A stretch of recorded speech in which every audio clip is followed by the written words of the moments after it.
ঠাকুর বলছে, শোন বিহারী, মন্দিরে অনেক অলংকার আদি আছে, ঘুমিয়ে পড়বি না, কাউকে ঢুকতে দিবি না মন্দিরে, যতক্ষণ না সকাল হচ্ছে, আমি যতক্ষণ না ঘুম থেকে উঠছি, কেউ যেন না মন্দিরে ঢুকতে পারে, সাবধান।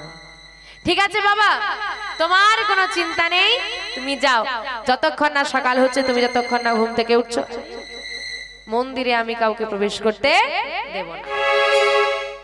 দাঁড়িয়ে আছে বিহারী, দেখতে দেখতে রাত বাড়ছে, সবাই ঘুমিয়ে গেল, নিস্তব্ধ হয়ে গেল চারিদিক, গভীর রাত। হঠাৎ করে দেখা যাচ্ছে চারিদিকটা আলোকিত হয়ে গেল। যেই না আলোকিত হয়ে গেল, ওমা, অত আলো কোথার থেকে আসছে, অত আলো কোথার থেকে আসছে? সকাল কি তাড়াতাড়ি হয়ে গেল? না, ভোর যদি হয় চারিদিকে আলো হবে, শুধু ওইখানটাতেই আলো হবে কেন? আলোর জ্যোতিটা ধীরে ধীরে বাড়ছে, বাড়তে বাড়তে বাড়তে বাড়তে বিহারীর দিকে ওই জ্যোতিটা এগোচ্ছে। ও মা, কি সুন্দর দেখতে 8 জন নারী, মাঝরাতে 8টা নারী সুন্দর দেখতে ঘুরে বেড়াচ্ছে। কারা গো? সুন্দর দেখতে হলে হবে, রাতের বেলায় ঘুরে বেড়াচ্ছে, তার মানে এদের স্বভাব চরিত্র। রাতের বেলা মেয়েরা, সুন্দরী মেয়েরা ঘুরে বেড়াচ্ছে, এদের স্বভাব চরিত্র ভালো। দেখে রাখি কোথায় যায়, সকাল বেলায় বলে দেব তোমাদের বাড়ির বউ রাত্রেবেলা পালিয়ে গেছে। চুপ করে দাঁড়িয়ে দাঁড়িয়ে দেখছে বিহারী, ও মা, এরা তো আমারই দিকেই আসছে। আর এইদিকে এসে যেই না প্রবেশ করতে যাবে, বিহারী দাঁড়িয়ে পড়েছে। এই যে দাঁড়াও দাঁড়াও দাঁড়াও, কোথায় যাচ্ছ তোমরা? ললিতা, এ আমাদেরকে দেখতে পাচ্ছে কি করে রে? এতটুকু ছেলের কৃষ্ণ কৃপা হয়ে গেল। তোর নাম কি খোকা? আমার নাম বিহারী লাল। তোকে তো এর আগে কোনোদিন এখানে দেখিনি, আমি তো নতুন এসেছি। যাই হোক, খুব ভালো, এত কৃষ্ণ ভক্তি। এই, তুই দরজাটা ছাড় দেখি, আমরা ভেতরে যাব। ভেতরে কেন যাবে? মাধবের সেবা দেব। তোমরা জানো না আমাদের মন্দিরে রাতে সেবা হয় না, আমাদের মন্দিরে তো দিনের বেলায় সেবা হয়। এখন তো মাধব ঘুমোচ্ছে, তোমরা যদি সেবা দিতেই হয় এখানে বসো, সকাল হোক, বাবা ঘুম থেকে উঠুক, তারপর সেবা দেবে। আমরা তো সকালে সেবা দিই না, আমরা তো রাতেই সেবা দিই, আমরা রোজ রাতে আসি। তোমরা যদি রোজ রাতে আসো, বাবা কি আমাকে বলতো না 7টা মেয়ে 8টা মেয়ে আসবে, ঢুকতে দিবি? বাবা তো বললো না। মনে হয় বাবা ভুলে গেছে।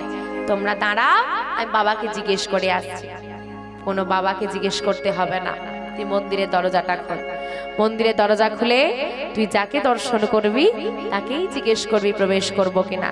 সে যদি বলে প্রবেশ করতে, তবেই প্রবেশ করব, না হলে আমরা ফিরে যাব। কিন্তু মন্দিরের ভেতরে যে কেউ নেই, যদি কেউ নাও থাকে তবে আমরা ফিরে যাব। তুই একবার দরজাটা তো খোল। অষ্টসখীর কথা মতো বিহারী ধীরে ধীরে গিয়ে মন্দিরের দরজাটা খুলে দিয়েছে। যেই না খুলে দিয়েছে, কি দেখলো মা? সারা মন্দির আলোকিত করে ওই অচল বিগ্রহ সচল হয়ে দাঁড়িয়ে আছে, নাচে তাঁত হয়। ওই বিগ্রহ দাঁড়িয়ে আছে আর বিহারী দেখছে, নাচে তাঁত হই নাচে নন্দদোলা, চরণে বাজে মন্দির গান।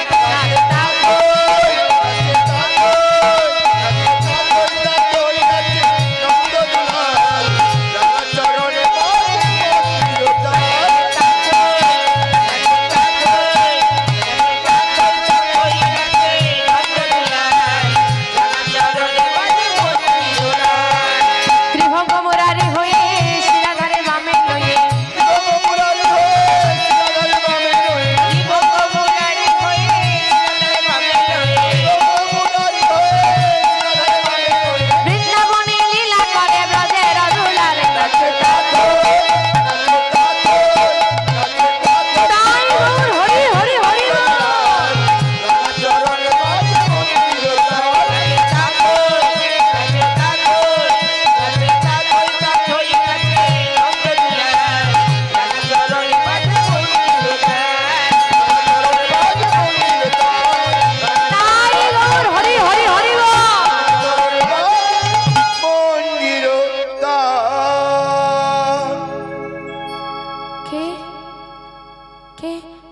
তুমি এত দিব্য জ্যোতি,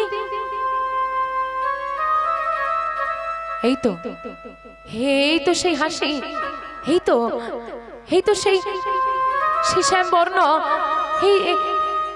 এই তো সেই। কে তুমি? সত্যি করে বলো, কে তুমি? তোমাকে আমার বন্ধু কৃষ্ণের মতো দেখতে, বলো বলো তুমি কে? বিহারী, আমি কৃষ্ণ। তুমি কৃষ্ণ? আমার বন্ধু কৃষ্ণ? বলো না, তুমি সেই কৃষ্ণ? তুমি আমার জন্য এসেছো, আমার সঙ্গে বন্ধুত্ব করতে এসেছো? হ্যাঁ, আমি সেই কৃষ্ণ, আমি তোর সঙ্গে বন্ধুত্ব করতে এসেছি। দুবাহু প্রসার করে ভগবান ভক্তকে ডাকছে, আর ভক্ত ঊর্ধ্বশ্বাসে ভগবানের দিকে এগিয়ে চলে।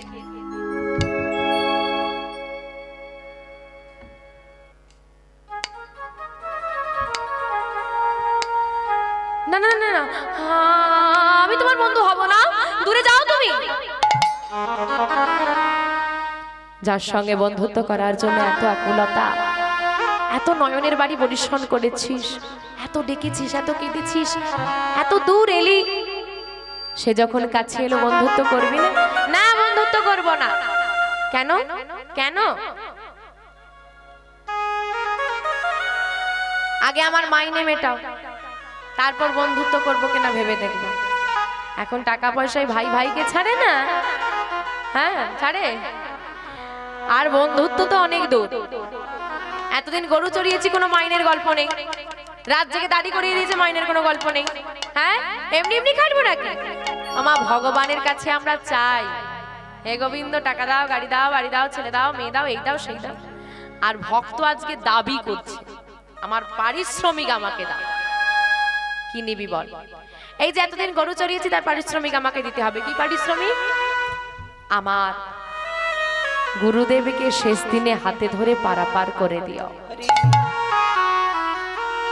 আর দাড়ি হয়েছে, তার পারিশ্রমিক দাও। কি? আমি মাকে কথা দিয়ে এসেছি, কৃষ্ণের বন্ধু হয়ে গেলে সব অভাব চলে যাবে, আমার মায়ের অভাব সব মিটিয়ে দাও।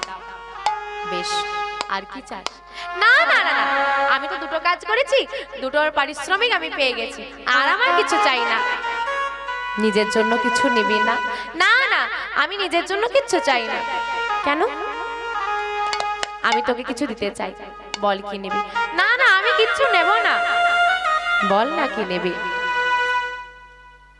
দেবে?